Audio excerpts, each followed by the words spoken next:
تمہارے پروردگار نے بنی آدم سے یعنی ان کی پیٹھوں سے ان کی اولاد نکالی تو ان سے خود ان کے مقابلے میں اقرار کرا لیا، یعنی ان سے پوچھا کہ کیا میں تمہارا پروردگار نہیں ہوں؟ وہ کہنے لگے کیوں نہیں، ہم گواہ ہیں کہ تو ہمارا پروردگار ہے۔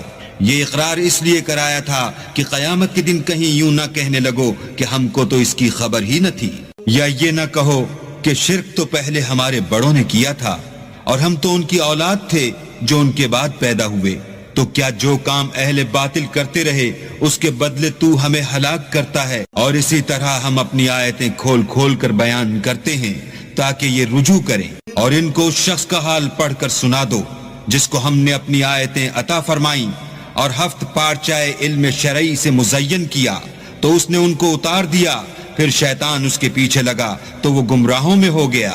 اور اگر ہم چاہتے تو ان آیتوں سے اس کے درجے کو بلند کر دیتے، مگر وہ تو پستی کی طرف مائل ہو گیا اور اپنی خواہش کے پیچھے چل پڑا، تو اس کی مثال کتے کی سی ہو گئی کہ اگر سختی کرو تو زبان نکالے رہے اور یوں ہی چھوڑ دو تو بھی زبان نکالے رہے۔ یہی مثال ان لوگوں کی ہے جنہوں نے ہماری آیتوں کو جھٹلایا، تو ان سے یہ قصہ بیان کر دو تاکہ وہ فکر کریں۔ جن لوگوں نے ہماری آیتوں کی تکذیب کی ان کی مثال بری ہے، اور انہوں نے نقصان کیا تو اپنا ہی کیا۔ جس کو اللہ ہدایت دے وہی راہ یاب ہے، اور جس کو گمراہ کرے تو ایسے ہی لوگ نقصان اٹھانے والے ہیں۔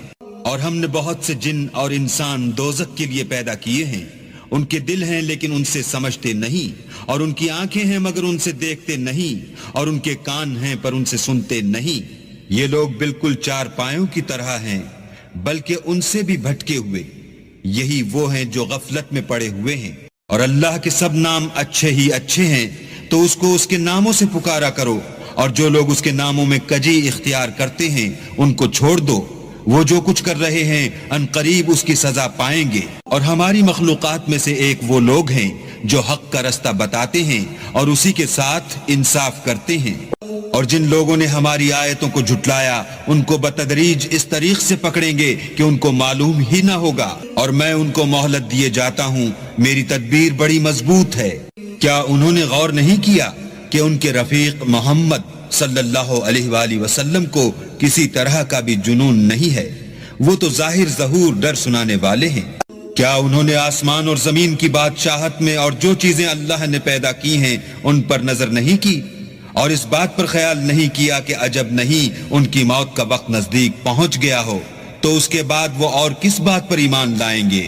یہ لوگ تم سے قیامت کے بارے میں پوچھتے ہیں کہ اس کے واقع ہونے کا وقت کب ہے۔ کہہ دو کہ اس کا علم تو میرے پروردگار ہی کو ہے، وہی اسے اس کے وقت پر ظاہر کر دے گا۔ وہ آسمان اور زمین میں ایک بھاری بات ہوگی اور ناگہاں تم پر آ جائے گی۔ یہ تم سے اس طرح دریافت کرتے ہیں کہ گویا تم اس سے بخوبی واقف ہو۔ کہو کہ اس کا علم تو اللہ ہی کو ہے، لیکن اکثر لوگ یہ نہیں جانتے۔